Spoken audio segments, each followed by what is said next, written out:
Association titreni lawyer yao a champon boafo ena yete ninken nti enra e won krapompone mantemu a na omo eyesom de akai o my Ghana yatemu atena ye no ayakayaka de atete ni atepo ya fam ene mpemprenso ya ba bedru no ena ode kokobone woni eme ya manyofo no sese aso ya foforo ye politics ya hwe ene amfa nkwankofo maboboa no kra ye de mo e komrase gefiem na wotwe atwa mu na beto dwa se mampeni abede chi Dr. Alhaji Mahmoud Bawumia apao Dr. Matthew Poku Prempenapo se ono ena eba be ni chiapam ne running mate na fia bato ono a ye to no December boso be de tosonso no one no akabum akwakopre mampeni edwane ne ba ye ene ye chese ubia tutu na sreni abasa e mambe kaya asante achem north brasile dwane lawyer and apia kubi be kanse bebrebe na eno na majority leader lawyer Alexander Afenyo ndi ababetu jase vice president Dr. Alhaji Mahmoud Bawumia na montu a watu a wayi wo mo ankaso mu nua Dr. Matthew Poku Prempesen running mate no wo mo edom kese no ene mrasebegafo a wo mo ewo MPP amanyoku na fande mu nyina etachire efo so som ebeye adwumaden se beye na sani so de hunu no ebetimi ewie pay lawyer Alexander Afenyo Marking. Inclusiveness and diversity is the reason why Dr. Bawumia is our leader. So the future of the country in terms of how we get everybody on board is guaranteed under him. Nobody will sit somewhere and say, oh, because of my tribe, I won't get an opportunity in MPP. Because of my religion, there's no future for me. There is future for you if you belong to our party, because our party is a national party. The NDC does not have the record, has no record in this Fourth Republic. Abzia wa mrasbe dwani a wo mrasbe gefie ma de se wo futu abaton pesua so no akro no na dom kese a wo mrasbe gefie mo ye kendifo eda wo no no lawyer Alexander Afenyo Marking na yete no enken ne nyina Dr. Matthew Poku Prempa na wo twetwe mo beto dwa se mampeni abedi chi Dr. Alhaji Mahmoud Bawumia apaw no se onye ni chiapemu na onene nkopre mampeni edwa no yedomo eguso ademo wo mrasbe gefie mo hodo mo a na Speaker of Parliament Right Honorable Alban Kingsford Sumana Babin and watch say baby on my gun yaba bedro say ene ye parliament ye wo hono mo sesi a eja MPP kuta 137 NDC kuta 137 ya independent candidate for Mena MP lawyer Andrew Akwasiama ene dem finfi no wo say edi adanse p say otwedi amponyankrompo no peso do my Ghana ye kemami nkebi no efa akoni esenyina so na ne ho ye dini gira ne na so esom na enye saa ohwe kwan kro mo fa so eto aba eyi no ema na ebe Speaker of Parliament ya na ebro adwene ne ntiase so efiso no no na mamperi na Rodan Kwakufu do entanechi na MPP fo mo mra spege fie mo edo so se NDC fo nenso emfa ho ene do no mo do so nyina no otwiri amponyankrompo basa ena eye adwuma saa da no a enam so ema obeye Speaker of Parliament ya ene o my Ghana ye kebma minkebi no konkan eye Speaker of Parliament Right Honorable Alban Kingsford Sumana Babin the Sansame Tuja wabra na onensem twefo wo kumase ebotu mai kakra efa parliament adwuma wono mo eye ne mpemprenso a o my Ghana democracy ababedu na what is sense you we Emma. No, that's not like that. It's a hard parliament. 137 137. One independent, one impartial speaker. Independent, born by a party. Impartial speaker, born by a party. 20 ladies from one side, 20 ladies from the other side. Now, who gave birth to this? The whole Ghanaian population. Abzafonti weye ayemra sbeje fie mu chia mehene Right Honorable Alban Kingsford Sumana Babin yete nken weye mra na enra one nsɛmtwerɛfo wo Kumase ebutu man kakra de afa parliament adwuma wo mo eye ho abakɔsɛm a ɛwɔ yɛmra asebedwa na ɛwɔ hɔ no mu sesei ho ene kwan a twede ampo nyankrompo abasa nifa yi adwuma saa da no a ɛma ne ebedi nkunim fi sɛ na ɔne ne boss ɛyɛ speaker Michael Kwe ɛna na ɛkɔ akɔpre saa akonya no no kra ɔkɔ akɔpre bie na kyɛsɛ ne dɔm a na ɔde ɛkɔ no so a na so kwan yɛ fa so ɛma ne bɛyɛ speaker of parliament deɛ otwede ampo nyankrompo yɛ hatam no nkumachi a ɛna bɛkyɛ no susu di ho adanseɛ yɛ nyankopɔn pɛso de ɔmaye yɛ kabma min kabi democracy no ɛyɛ ɛno no yɛ demo ɛkɔ twɔtwɔfo pɛne de ma NDC amanyoku ne yɛra fifi kwete ɔno so na tra yɛ ɔde atodwa sɛ sɛ wohwɛ electoral commission abato commission na si wono mo sese no a wɔn de wɔn hu no sɛ wɔn NDC fo no electoral commission we mpanimfo de wɔn ne MPP fo ɛna ɛkɔ nakra na ɛhyi bomu a kyɛ sɛ de wɔn yɛ bia no wɔn ɛyɛ ɛde aboa MPP amanyoku no de sansɛm twidwa wabra na nsɛmtwerɛfo bo pini no ebusa na hobo a NDC amanyoku ɛyɛ ɛde ewura afia abato no no kyerɛ sɛ wɔn de wɔn nyɛ abato commission ni nanso ɛmfa ho so wɔn nyɛ abato commission ni no de also mo ye fie also mo fie o mani ko twa wiso mo ne tia santemo pepi se jare bobo na omo de hwem manim no omo de behwe se beye na nkunim beko ede ama NDC.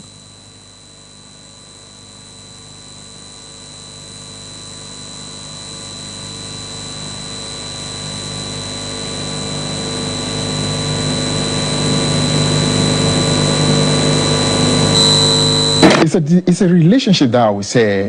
is difficult. Why? Because there's no trust. There's no trust at all. Because as far as we are concerned, the way Nana Akufo-Addo has gone about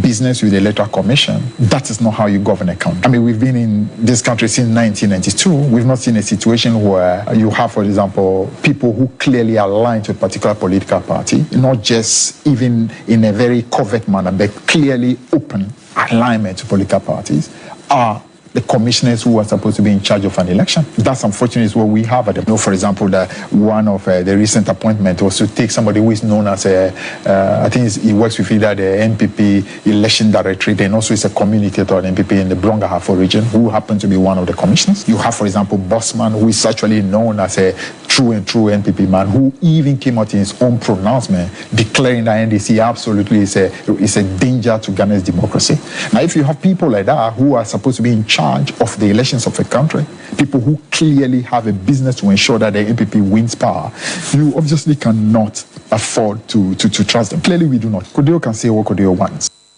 Observanti we aye twotwofo pani de ma NDC amanyuku no fifi kwete na yete nenkai na Professor Ransford Jampo esoso e de atudwa se so my Ghana ye ke maminke bene ya mamra constitution amamra ne nchama na ye de ye adwuma no a ye dum pemprem so wo se ye nsakire ye pi e wo ye mra no ho if se niam pi e bo man ne ka e se o man ni sika se ye san nsakire no wo ye mamra constitution ya mamra ne nchama no ho e benam so e masa ka hunu bia ya na ye bobo no yatimi etwasa ne mane nyina so o se ne nyina so no sa wo tenetene wonsa na wo probi de so bo abono a o se ye de kokobo aban ene amanyofo no if se aban ne makwan e wonu se eniema somasi ne obenti we e boye kantie ntwa emfemfiri wono mo a Kenya ne se yaba bedum pembren so ye du aba bia ba egadodode e wo sa eniema no hunti no na ote wono no wagyae e ma no egu hono mo sa Professor Ransford Jampo. The constitution review process, this current government came into office and they decided to abandon the process when at the last minute of their regime, 8-year regime, we are told that some people in parliament have also set up a certain committee to look at the work that had already been done, and so they also want to start something. And I don't know what is wrong with us as a nation, but somebody must sue somebody in this particular regime in court for causing financial loss to the state, because we expended a lot of money in our constitution review process. The commission undertook a nationwide public consultation. They consulted everybody, including President Akufo-Addo. Observanti we Professor Ransford Jampo Buzianfo Dini Patch Ramanyosem Aswaswa Binimu University of Ghana and Yetinin King. Now, Kanemra Sui Geniano Woman Sui Gefima, they say work with Yabaton Persia so Honorable Baba Jaman, watch say Emrebia. Also for him for the human dready ones and some so at the aquacotum as we give him such a buying a pese or the Ninsakoto cement bosso na and maquine Emma womo muya cement or memono or mon sorry da crope and me can't check Ghana for so moto cement boom bra bibia AC ewo mayemo na yera baba jamala chrese sana monwa aban etu no chrese mampeni na do dan kwaku fodo aban wo mutirimu odin na nyesa enkasa emra wiom de aquacotum as we gafo animu no enko huniti enhuni na bia kane MP Baba Jamal nsem eni. I mean, how do you expect me to go and produce my cement and my production cost is 95 cedis and you want me to come and sell it at 60 cedis? It doesn't make economic sense. In fact, it's just bizarre. So I mean, to learn on this, I would advise the government. If it is a cabinet, of course, I know it's a cabinet decision because cabinet, you cannot lay an eye with that cabinet knowing it. Then I will urge on the government to withdraw this thing. Abzanfonti weye eye Alhaji Baba Jamal ena yetino enkano. Abuzia weye kanemra sibe genia no womra sibe gefima desi wa kwetia abaton pesua so ewo epoema ntemu na ocheche nsemu kakra ede eche ni nyina eye osofo a ohemfiri nyuma ne dwede hu nsensem eye krata ene mrebi odi akwakoto mra sibe gafo ni mo watwene yem semra sibe gafo ebehwe na wo mo age atum ede amawunum yemfamo enko IGP atena ye efri na no fiada na no memeda ade echi yanura kwasie kra ede besia no pay ensem anene na montre so chese de na akwakwa yese ake oba na nenam wiem ene se IGP Dr. George Akufu Dampare mampedi na do dan kwa Akufu ado wachima PC bema boada agina dwuma de efini nsemu a kosibu ni beka ne se mampeni ahye no se on proceed on leave na onkogina home no mo empedi pa afro emfa eye IGP adwuma no emfa enkoma no na sansem no a na ne nam montere se frifia da na nwumre eye memene da ema de bechi kosia da nura kra no na da so ne namuo no posi adwuma de krata aba bonti aba bechi se sansem no a ene nam montere so no kura bia nim se mampedi na do dan kwa Akufu ado IGP Dr. George Akufu Dampare wayina di anase o maka chene so mfuna dwuma ntuo no na onkotena fie enkonkoje na home na posi adwuma no kire se sansem no a eba montene so no no kure bia enim Dr. George Akufu Dampare eguso a eye na dwuma se IGP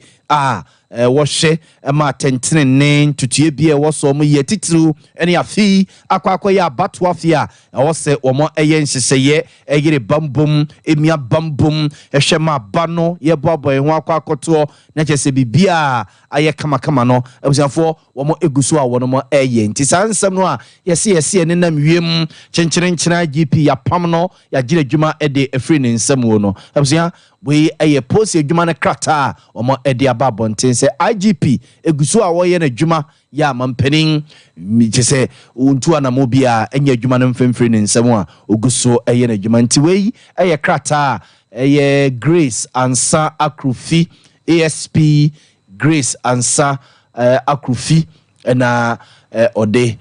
ebebe tudwa wono ene ye ba pani ohwe ene mansa di nkomo ema posi adwuma no afi yemfamo enko ensemfufrum afutu akọ ede amagana ma de hye se sabre ye nsu ahyase toto no yenya hweye ya hone die hu nsensem yemiem ne yempegem na nsu toto seye no na yade soso no ene namu pa enti si yetoto yentutie ya ebenam so amiapom de hu nsensem atu empom Dr. Eye Kwenu Posia enene yenuaba eye Benis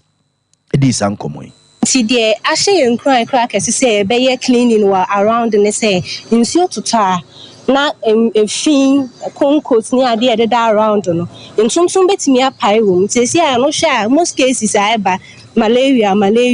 na afenso efin no ede typhoid no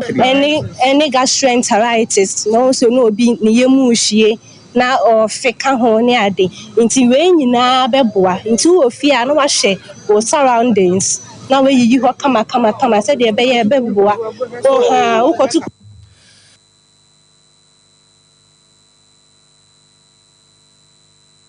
Yeah, Juma. Dr. Angie Queen Posia ye Juma Washington Specialist Hospital war kwada so abaton pesua so we yemra omo efatu omo so doctor for ne nurse for ne apom de adwuma fo a wa ya sabia ho no ye omo adwene se omo ebe prapra montene so na omo tete gatem adodo omo potem no de futu wi emenu akire ma me Janet Ade ye bo asoso ye nurse ni a wa bokui pa eba na dialysis ne ho mpempena wade a abusiafo wabenimum ono so de kakra eso Jumadi ye di ni nyina ye panyina osi hospital de share yensa e fe no Reverend Thomas Kakari owo USA abrochimem ono na nya ni suadi hunu se ono no ompefi no kula nyanim ni ompefi nto ono na nya ni suadi hunu se ene ye ntu da yinsi ho ni en clean ye surroundings nyina ni en fanchi amanfo mo area ha se efi enya adepa nti ye ni suadi hunu ansa ye clean ha de akira o mo to fi ni gugu ha no se efi nya adepa Mrasebe dwani o mrasebe je fie ma de se wo bantima baton pesua se Honorable Francis Asenso Boache ono akro no a ene sasoye osoafo a wo hwe yakwantempon ene yakwantempon ye hu nsensem che rules minister no de futu ekọ de ama se ne yankopon ne doba ne kan ne se yenim se no soro ahenie ne yomo de amommo kwan no momra ye nche nkwada no abusiafo ye ntete nkwada no ne ye ni enko ye nkwada no ne ye ma no ho na wonum se na osoro ahenie no eye wonomo de san same tudwa wabra na John Wesley Methodist asafo ne fe wokuma se ampa me na omo edi omo 100 anniversary a omo edi niema piesi omo ni so na omo to nsa de fe honorable okoye edi afutu ema asafo no eni asafo ne ma se nkwada ne de yemi yani nko mo pa se yede ahye etirim so se mo man nkwada ne kwan no mo emra ye nche na yirim se no soro henie ne mpanimfo na dwene omo se ne nkwala no omo mo kwan mo ba wo nche ya oshu a wa polish wa hwe anu aba betieti aso ye ne fin enti nkwala ne ba ne ye pampa mom ne ye pampa mom o se sade ne nyina ye nche ye homfro said you be now when young entity wa sorry mu and I will be kind same be what it talk so now bana we need o tie san pada senino ono na sem na wofa na wo plan na wo ni e boso it's the story no how play in terms of the development of the human being development of our case no I increase it say young man broso because ni amon pa ye antitin kran ya obi a o jam be life no e na wofa na o say na problem Absuanti we aye Honorable Francis Asenso Boache mrasebe dwani o mrasebe je fima de se wo bantima baton pesua so ne yetine nke na Right Reverend Kwaku Wusu esoso eba dwumedie na se emabusua wono soso ede kakra esoso and the toss be mu ya ka che mo say brigade no authority energy brigade no ye brigade nti ne ati asore no nti amwa bi am betumi no na mo de aboa ama asore no anyini na akona nim e beda mpanyimfo na se e won tete pa mo de ma bokra no ya sho mo say mo ko so mo bra papa se de mo ye no bra na hwe mo so no so anyini wa mpanyimfo na da tye ni won mo a wasianan na asore na ko so Abusia yamfa sedama OCP fertilizers abusia OCP fertilizer na sese nsu ahase atutu en nakuafo wo mo doye wo mo pamye wo mo ehyeya wo mo eba be hyase aduadu wo no baye no OCP fertilizer ba ye ama obi asomadwono ama obi ada woda efise kane no na so omadwene yo mo se fertilizer ba ko okokofa ya wo de be pete ni no baye no so no amoa no enti sabre ya wado wapam na wahye no wabunua bibia awie no a eja asase no petem oba beduane no baye na eja na dwendwene OCP adama ye baye no makuafo nyina wo mo aso adwu no se udua atosode se udua ntosu se udua meko se udua jene se udua bro se fertilizer ba ko a ye de peti emfudie no so amana so doso e de amayen eye OCP NPK 1515 ene OCP NPK 102010 ano hye na kakra bi na chese amano bayana asodoso enya na odwaso ba bia ya tonto emfudie ho ne manyina agrochemicals ne ma bia no ura ho no mo a wo se ope OCP 1515 OCP 102010 ene OCP ye fertilizers ne ye ne ma hodo ni nyina ebi fra 0555 9094 370555 9094 037 na dodo opɛ bia no yɛmfa emedomu abusua de kase ne sia ne asɔre amoman hene asaso atena se bio de ade ache bia dwumadie na ato amoso akosua so ma ne chinchin fidie de maame azuka ekoba jesi simpremu Calvin Shadrack ne David Chanom and a boy Chidomano Pebia will be an itimi baye eba ebebesum womiden ade nana ya obo amalibia bogano peso sunabusia ya saso mo machebia